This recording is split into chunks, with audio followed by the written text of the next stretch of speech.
बेहद की परम शांति। आज हम अष्टावक्र गीता के 10वें श्लोक का अध्ययन करेंगे।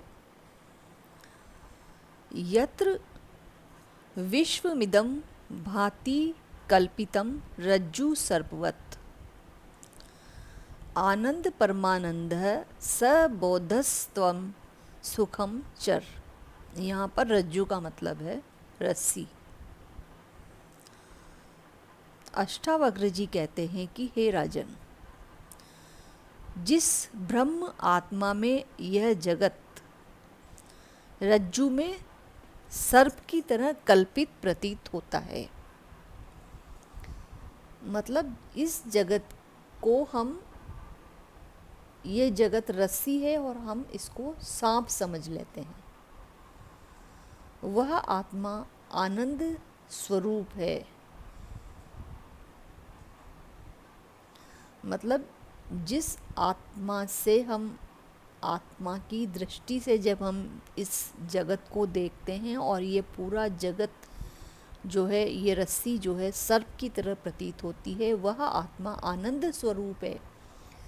जैसे रज्जु के अज्ञान करके मंद अंधकार में रज्जु ही सर्प रूपी प्रतीत होती है। मतलब जब रात में हम कई बार रस्सी को सांप समझ लेते हैं या उसके अंदर सांप मान लेते हैं या रज्जु में सर्प प्रतीत होता है।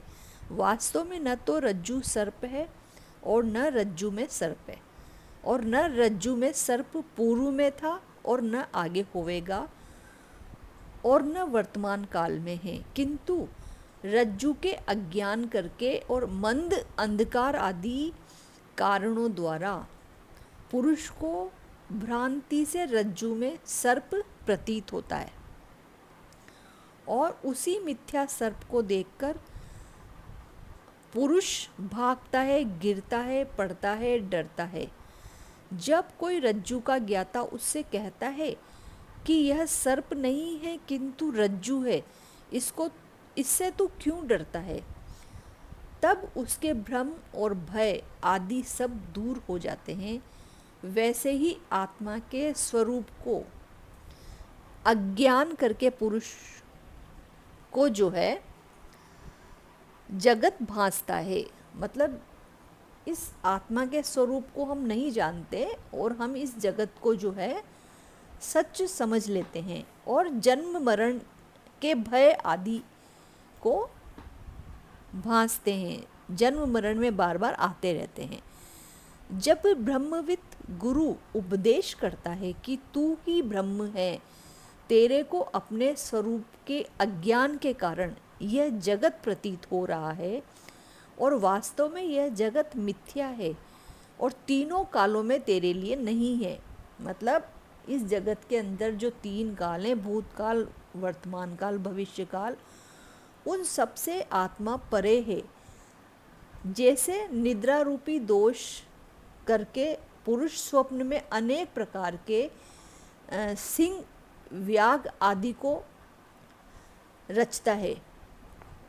मतलब हम जो है सपने में जब शेर को और व्याघ्र को देखते हैं, चीते को देखते हैं, और वो हमारी कल्पना मात्र है और उससे स्वप्न में डरते हैं, और जब निद्रा दूर हो जाती है तब उन कल्पित सिंह आदि का भी नाश हो जाता है। वैसे ही हे जनक, तेरे ही अज्ञान के कारण यह संपूर्ण जगत उत्पन्न हुआ है और तू अपने स्वरूप को यथार्थ रूप से, जब तू अपने स्वरूप को यथार्थ रूप से जान लेवेगा तब जगत का भी अभाव हो जाएगा। तो जनक जी प्रश्न करते हैं कि हे भगवान, यदि आत्मज्ञान करके अज्ञान और अज्ञान के कार्य रूप जगत का नाश हो जाता है, तब तो अब तक जगत न बना रहता, क्योंकि बहुत से ज्ञानवान हो चुके हैं और उनमें से एक के ज्ञान के कारण के सहित कार्य रूपी जगत का यदि नाश हो जाता, तब तो फिर अस्मदाकिक दादिक सब जीव, वृक्ष, सृष्टि भी न होती। परंतु ऐसा तो नहीं देखते हैं। मतलब एक का अगर ज्ञान नष्ट हो जाता है तो सबके लिए जगत नष्ट क्यों नहीं हुआ? किंतु जगत जो का त्यों ही बना है, तब फिर आप कैसे कहते हैं कि अज्ञान के नाश से जगत का नाश हो जाता है?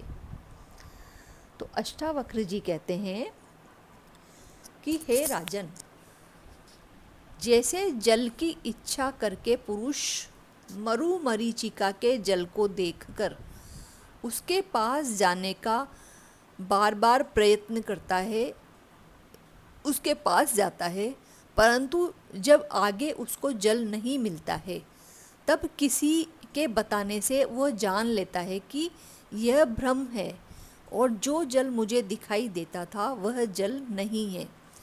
तब आकर वृक्ष के नीचे बैठ जाता है और फिर जब उधर देखता है तब फिर वापस उसको जल दिखाई पड़ता है, परंतु जल की इच्छा करके फिर उसकी तरफ नहीं दौड़ता है और न ही दुखी होता है।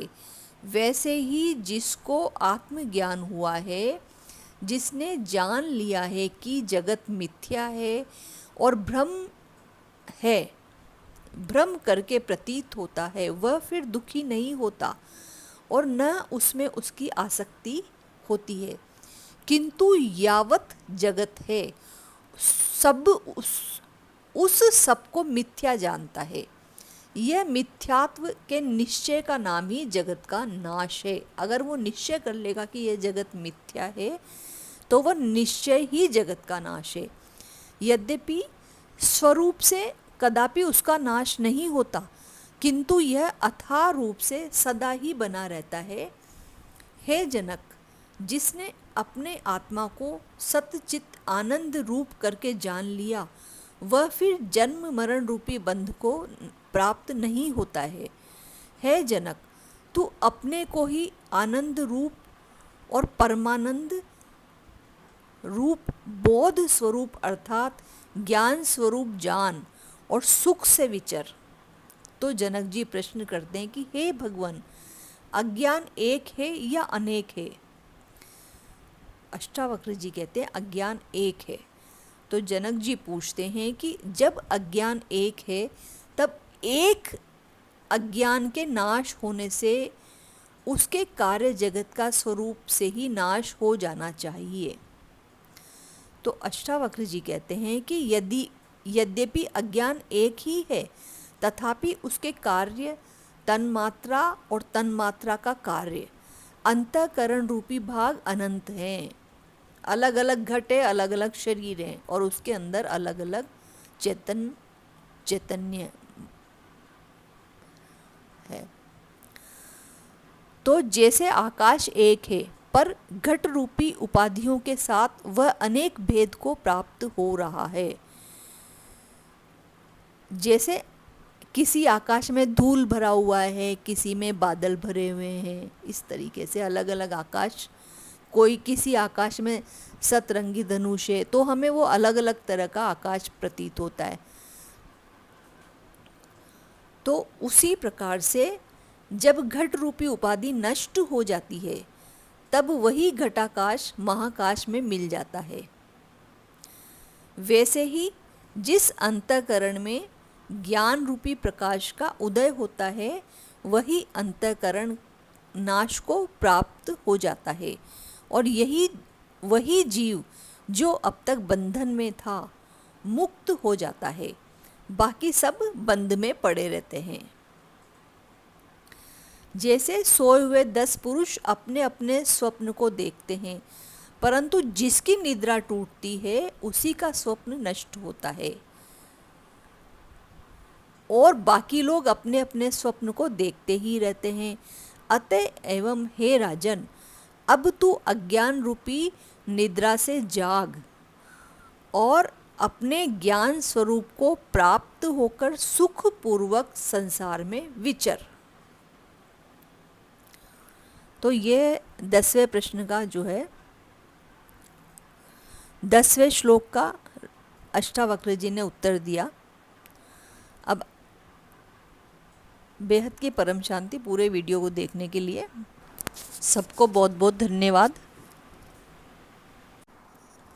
बापूजी के दिव्य दृष्टि द्वारा अनुभव किए हुए ज्ञान को जानने के लिए YouTube पर बापूजी दशरथ भाई पटेल चैनल पर आप बापूजी का ज्ञान सुनकर हम सबकी बेहद की आत्माओं के साथ विश्व कल्याण में सहायक हो सकते हैं और अपने आप को धन्य कर सकते हैं। बेहद की परम शांति। बेहद की परम शांति सोचो, बोलो परम शांति। Join us daily for our morning live meditation, Monday to Saturday, 5:30 to 6:30 a.m. Join us daily for live meditation, 10 p.m. to 11 p.m. on YouTube Live. Subscribe now. Website www.paramshanti.org. Email us anand@paramshanti.org. Like, share, subscribe. Join today